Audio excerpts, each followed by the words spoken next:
श्रियकान्ताय कल्याणनिधये निधयेऽर्तिनाम् श्रीवेङ्कटनिवासाय श्रीनिवासाय मङ्गलम्।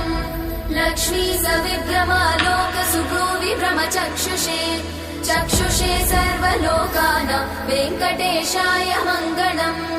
श्रीवेङ्कटाद्रिशृङ्गाग्रमङ्गलाभरणाङ्ग्रये मङ्गलानां निवासाय श्रीनिवासाय मङ्गलम्।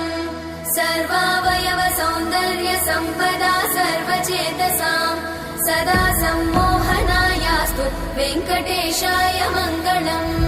नित्याय निरवध्याय सत्यानन्दचिदात्मने सर्वान्तरात्मने श्रीमद् वेङ्कटेशाय मङ्गलम्।